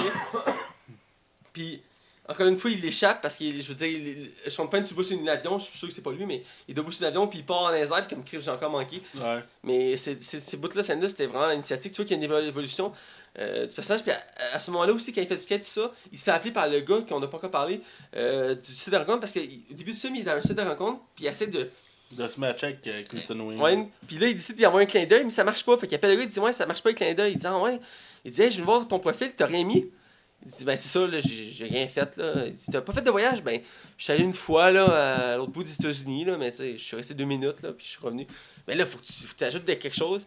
Puis là, tout le long du film, il fait ses voyages, puis il ajoute ça. Puis, à la fin, c'est genre, t'es où? Ben, il fait, je suis en haut de. Je suis dans l'Himalaya, en train de marcher. Ah, pour vrai, ouais, mais regarde, je suis occupé, je te rappelle, là. Ben, c'est comme normal, là. C'est cool. Tu vois qu'il y a comme une belle évolution du personnage, j'aime ça parce que au début il y a plusieurs absences, mais à la fin, Il y en a plus, là. il dit t'as encore des absences, puis il est comme non. Il y en a plus. Il est comme tu vois que son regard a changé sur le monde, tu sais, puis j'ai beaucoup aimé ça. C'est vraiment un des rares films qui en moins de 2 heures, il y a réellement une évolution du personnage. Ouais, une belle évolution, puis ce qui est nice aussi à la fin, c'est qu'il prend il a la photo, il regarde pas, il fait comme Ouais. il retourne au magazine, il rentre dans le bureau, puis ils sont en train de faire comme un meeting, il fait comme tiens. Puis il dit, si tu croyais vraiment à Live, t'aurais pas oublié de penser à toutes ces personnes-là qui ont travaillé toute leur vie pour Live. T'as tout gâché leur vie. Quand eux, tout ce qu'ils voulaient, c'était t'aider à améliorer le magazine. Il dit, c'est ça l'esprit de Live, c'est atteindre son but, son rêve. Puis il s'en va, puis comme... Et là, il demande, c'est quoi le principe de Live? Et comme, ben, Live, c'est la vie. Il dit, non, ça, c'est McDonald's. Puis il cite la citation. Oui, Puis comme tout le monde, c'est là qu'il ramasse, tout qu'il y a une émotion, parce que lui, il avait peur de le ramasser, puis il les ramasse dans même, puis il s'en va. Puis il va voir la fille, puis il jase avec, puis tu sais, finalement, il sort avec. Puis ils vont voir le magazine, il fait, hey, on va aller voir c'est quoi la photo, tu sais. Il s'approche, puis il dit, c'est Life, une vie, un truc, non, c'est ceux qui sont derrière Life. Puis t'as juste Ben Stiller qui tient plein de photos dans ses mains, puis il est assis à côté d'une fontaine, en noir et blanc. Puis là, ils sont comme, wow. Ouais. Tout ça parce que c'est une photo de lui. C'est full beau. Puis là, il s'en va, puis il fait, tu prends pas une photo? Il fait, ah, je trouve ça trop prétentieux. Je vais ramener tantôt en acheter une. Je trouve ça bien comme fin. C'était très. Je trouve qu'il y a une belle évolution. C'est un beau film profond. Ouais. Ouais. Bref, on va aller à notre note. Mm-hmm. Je te laisse y aller. Je donne un 3.5 sur 5. J'ai beaucoup aimé. Ben Stiller fait une bonne job. C'est pas parfait, il y a des longueurs. Mais j'ai eu du fun à l'écouter du début à la fin. Puis c'est un bon film à écouter en famille. Je le recommande fortement. Écoute, dans la même gamme, moi je donne un 4 sur 5. J'ai encore beaucoup plus aimé que toi. C'est un film, une comédie qui fait partie de mon top. Ben Stiller a une prestation hors norme. Le film fait quasiment sans faute. C'est super bon. La direction artistique, les décors, la musique, l'histoire, la profondeur, les scènes qui rêvent, tout est bon. J'ai tout adoré. C'est vraiment un super bon film. Je le recommande chaudement. Écoute, il mérite amplement 4 sur 5. C'est super bon comme film. On est rendu au mot de la fin, donc écoutez, vous pouvez nous suivre sur Facebook, Twitter, iTunes, YouTube, Balado Québec, RZO. Vous pouvez nous suivre. Pas mal de tout ça. On est en recherche en ce moment pour Google Play. On a des petits problèmes techniques. On est sur le point de réussir. Là. C'est une question de temps. On travaille fort là-dessus. Bref, on est sur toutes ces plateformes-là. Vous pouvez aussi nous suivre moi sur Facebook, Mathieu Belclevo, et Max sur Twitter et Facebook sur Max Taillon. Alors écoutez, on vous dit à la semaine prochaine, puis restez à l'afflux. Et on peut déjà vous dire le film la semaine prochaine. Effectivement, vas-y Max. On va parler de Death Note, la version de Netflix. J'ai poussé Mathieu à vouloir l'écouter. Alors, on vous en parle la semaine prochaine. Effectivement, alors restez à l'afflux.